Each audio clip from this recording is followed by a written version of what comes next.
भगवान का भजन भी मतलब मंदिर भी जाएंगे और तामसिक भोजन का भी आहार करेंगे बिल्कुल नहीं, बिल्कुल इसे मतलब कुछ मंगलवार को हनुमान जी के जाएंगे मतलब इसे कुछ नहीं होने वाला। सबसे पहली बात है हमारे आहार शुद्धि, मन शुद्धि। देहाती भाषा में कहते हैं जैसा खाओ अन्न वैसा बने मन। देखो, अगर हम शास्त्र की आज्ञा का पालन नहीं करेंगे और मनमानी आचरण करेंगे तो नरक जाओगे। पहले आहार शुद्धि, मन शुद्धि। अगर जैसा खाओ अन्न वैसा बने मन। किसी भी प्राणी को दुख देना, हनुमान चालीसा का भी पाठ करते हैं। ये अपनी वासनाओं की, अपनी जिह्वा को थोड़ा रोको यार। शराब पीते हो, मांस खाते हो, अंडा खाते हो, इस तरह के व्यवहार करते हो और हनुमान जी और शंकर ये ऐसे प्रसन्न हो जाएंगे, ऐसे काम बन जाएगा? कुछ नहीं बन जाएगा। अवश्य में भोक्तव्यम कथम कर्म शुभाशुभम। जो तुम कर्म करोगे तुम्हें भोगना पड़ेगा। चाहे मुर्गा हो, चाहे बकरा हो, सब जीव अपने प्राण बचाना चाहते हैं। सब जीव, तुम उनको काट कर खाओगे वो भोगना पड़ेगा। राम जी के रूप में भगवान ने यदि बाली के चरण में बाण मारा तो भगवान श्री कृष्ण के चरण में व्याध के रूप में उसने बाण मारा। देखो ना, लीला देखो। भगवान ने अंतिम अपनी लीला जो श्री कृष्ण ने लीला है वो यहां संपन्न की कि भगवान के चरण में व्याध जो है बाण मार रहा है।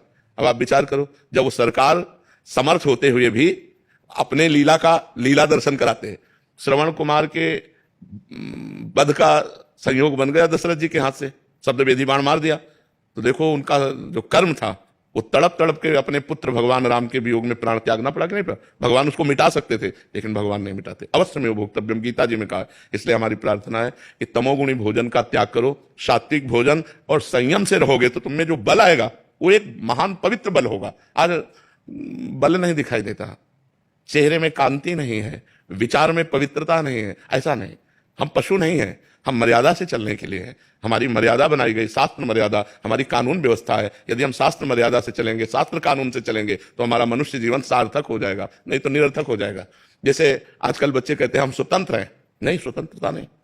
माता पिता की आज्ञा की परतंत्रता, शास्त्र की आज्ञा की परतंत्रता, गुरु की आज्ञा की परतंत्रता, कानून की परतंत्रता, अगर ये स्वीकार करोगे तो स्वतंत्र हो जाओगे। अगर मनमानी करोगे तो परतंत्र हो जाओगे। मनमानी स्वतंत्रता नहीं होती, मनमानी इंद्रियों की परतंत्रता होती। जो इंद्री कहती वही हम कहते हैं। आप अपने को स्वतंत्र समझते हैं, इंद्रियों के गुलाम, मन के गुलाम, तो स्वतंत्रता कहां है? स्वतंत्रता तब होगी जब हमारी बात पुनः समझ ले, शास्त्र आज्ञा के अधीन चलोगे, गुरु के अधीन चलोगे, संतों की वाणी के अधीन चलोगे। भगवान शास्त्र और संतों के रूप में विराजमान है तो आप स्वतंत्र हो जाओगे, माया मुक्त हो जाओगे। तो आचरण और भोजन ये दो का बहुत बड़ा योग है। अगर हमारा भोजन ठीक तो हमारे आचरण ठीक होंगे, हमारे आचरण ठीक तो हम भगवान को प्रसन्न कर सकते हैं। गंदा आचरण। अभी कल परसों एक प्रश्न आया था कि गांव देहात में महाराज जी क्या है कि छोटे छोटे देवी जी के मंदिर हैं और गांव में किसी के घर में बच्चा हो रहा है या शादी हो रही है तो महाराज जी बकरा लेके और फिर उसका वो करते हैं, बलि देते हैं। फिर महाराज जी फिर पूरे गांव वाले आते हैं, फिर पूरा मांस वो करते हैं, मंदिर भी जा रहे हैं महाराज जी, देवी की आराधना भी कर रहे हैं। ये सब बात, ये आसुरी वृत्ति है, इससे भगवत प्रसन्नता नहीं होती। हम सबको बताना चाहते हैं, जगदम्बा को जगत जननी कहते हो